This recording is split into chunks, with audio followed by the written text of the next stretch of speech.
Welcome to the Online Trainer Show, where we help fitness and nutrition pros take better care of their clients and build profitable businesses. I'm Jonathan Goodman, and as always, I'm joined by Amber Reynolds. We're happy you're here. Let's start the show. How are you? I'm fine. Good. Let's talk about hybrid training today. I'm putting this on a loop. For sure. I actually don't like this topic at all. Can we start with that? Sure. This whole idea of like giving names to things that is not like a single business model. Like what does hybrid training mean? Hybrid training is just some made up name that means nothing. To be honest, I'm the one who made it up, so I should be mad at myself. But the reality of it is, it's a made up name that actually means nothing. And it's so interesting, right, as we've watched the online fitness world evolve, particularly in the last couple of years. But like back when I came up with a lot of these original systems in like 2012, 2013, when I first started teaching, as far as I know, the first person to start teaching hybrid training was me in 2013 when I came out with that program. And at that point, it was revolutionary, right? The fact that you didn't have to be there in person to work with somebody was like, it ruffled some feathers. There was a lot of people in the old guard of the industry that hated me, and then slowly became to adopt. Like, I was the first person to speak about business, not just online training. I was the first person to speak about business at the NSCA Personal Trainers Conference. I was the first person to speak about business at ACSM's national conference. Like these things literally, it just didn't exist, right? And at that point, you needed names for these things because nobody kind of understood them, and you needed to kind of brand them. Well, it's at the point now where every single trainer knows that they need to have some sort of online something. Right? Doesn't mean that you need to have any kind of business online, but you have to understand how online works if you're going to be a fitness professional moving forward. I mean, it's as simple as that. We gave the analysis a couple episodes back, or we compared it a couple episodes back to like reading and writing. Like there was a period where if you knew how to read and write, you had disproportionate amount of opportunities compared to people who don't. Right? It's the same here. You know, if you want to be competitive moving forward, you have to understand how the stuff works. Now, it doesn't mean that you have to do it every day. And so this idea of like hybrid training to me is kind of silly, because really what it means is, as a professional working in the fitness industry, in order to be competitive, in order to be able to exist and thrive in this business in the future, you have to know how to leverage technology to do a better job. That's it. Like, that's it. It doesn't mean that you have to be a hybrid trainer. It doesn't mean that you have to be an online trainer. It means that you have to know how to leverage technology to do a better job, which means reversing this idiotic business dictating fitness kind of model that we all existed in the last decade. Because now, consumers simply have better options, right? The job of technology is not to eliminate humans. The job of technology is to optimize humans. And the skill set, it's kind of a redefinition of what it means to be a fitness professional. The skill set is completely different. And this is why the education models that exist right now from the certification companies are so woefully inadequate and out of date. Because they're teaching you the shit that you don't need to know that technology does better than humans. They're teaching you the rote tasks. They're teaching you the memorization. They're not teaching you how to be a human. They're not teaching you how to communicate. They're not teaching you how to actually build a brand that works for you. They're not teaching you how to get people to be accountable. They're not teaching you how to be empathetic, how to meet people where they're at so you can take them where they need to go, and what those processes mean, and how to get through the messy middle and the dips. And as our last episode, you know, the refund and cancellation requests. How do you make sure that doesn't happen? And then how do you make sure it happens? When it happens, you can navigate properly. What we have to do is we have to design a client-centered model, right? We have to understand that technology allows trainers to be there for their clients, how they need, when they need, and also make more on a better schedule for us. These are all the benefits of technology.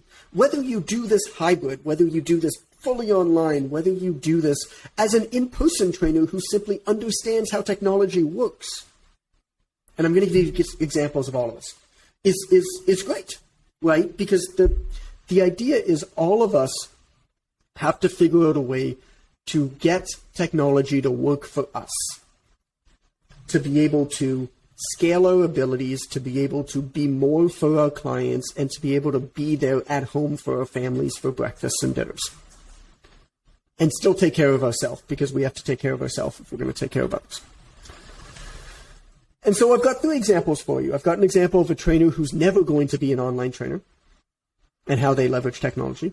I've got an example of a hybrid trainer. Here's my bunny ears on a podcast again. I've got an example of a hybrid trainer, right, who never has trained anybody outside of his city and makes $150,000 to $200,000 a year. And then I've got an example of a gym owner who adopted technology into his studio when COVID happened, and the first month that he did that, increased his revenues of his studio, and he's never looked back. But it's still his studio was his main thing. And so the first one is my buddy Manny Masudiger. I mentioned him, and I think I mentioned this example a little bit a number of episodes back, 5 or 6 episodes back. But Manny is somebody who I worked with for about 6 years on the floor, one of the best trainers I know, one of the most engaging, outgoing, personable people that I know. One of those people who kind of, quite frankly, annoys me because I know that if I'm out with him, people are going to like him more than me. Like, it's just like, he's just like that guy, right? And so Manny has, over the years, I mean, he's been training for like 15 years now. Manny has, over the years, built up a fantastic audience, or clientele, not audience. He has no audience. He has no internet presence, right? This is one of the main points. Fantastic local clientele. His clients refer him people like mad. He charges $130 to $140 an hour training.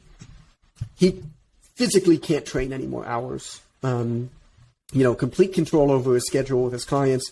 His clientele is a mixture of generally very wealthy kind of business people and older men and women. And purely in person, right? And when COVID hit, he adopted video training, but he never wants to be an online trainer. And this is somebody who I've known from before I started my website, right? He's been close to me, worked with me on the floor. So he's seen me, he's just no interest in it. He wouldn't be good at it, right? And so all that he does is now if, his clients live all over the city. So if a client can't make it for a session, or they get stuck in traffic, or they're going to be late, or whatever it is, or it's slippery outside because it's icy and they're afraid to go outside. They call him up and they say, "Hey, Manny, my 4 o'clock today, we got to do it on video because I'm not going to be able to get there on time." Flips on the camera at his gym, trains him remotely via video. That's it. Same session, same dollars per hour, nothing changes. He just books the session remotely, right? Leveraging technology to do a better job that is more convenient for the client. And what does Manny get? Manny never has a missed session anymore. Simple as that, right? Beautiful. That's what I mean in terms of just adopting technology. You don't have to be a hybrid trainer.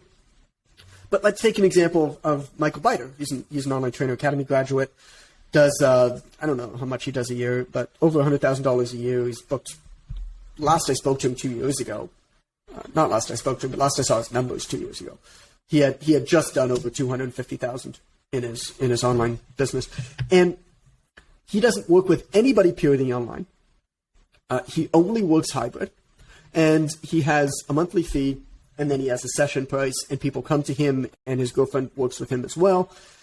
He basically has a monthly fee, plus people pay for his sessions in person. So he has an in-person fee that people pay for in-person training, and then he has a monthly fee for looking after them, his support, his accountability, whatever it is. They all live in the same city as him, right? It's way easier to get referrals and grow your business when everybody is local, because then everybody knows everybody else. It's really hard to get referrals when you have an international clientele. Like, it is easier and way more profitable to build a business locally and leverage online to be able to improve your margins than it is to be this glorified online trainer who trains people around the world. So Mike Byner is the second example, right? Then you have Jesus Acuna. And he's a gym owner out in Tucson, Arizona. And COVID hit, gym obviously couldn't operate. And so we put in an online program, basically messaged all of his members, put in an online program. Great, starts making $10,000 a month versus $8,000 a month at his gym. Right, the month after that, 11, the month after that, 12. It's kept going up since then. When his gym opened back up, now he has an online program as part of his gym, which means that he has 3 different levels of service at his gym. The baseline level is you can be anywhere in the world that you want and you can work with this gym. Right? Great. So baseline level, you get the programs, you can Skype into the group workouts or Zoom into the group workouts, right? He has another one where you have where you're able to attend a few hours or a few sessions a week, and he has another one that's basically smaller groups. Beautiful. Now he can take referrals from people who aren't there. Now his members that are group members who go away don't miss out. Now he has more monthly recurring revenue. Right? These are just 3 examples of coaches that are leveraging technology to do a better job for their clients and take home more money for themselves and have better schedules. It's as simple as that. It's not a matter of building a hybrid business. It's not how it is.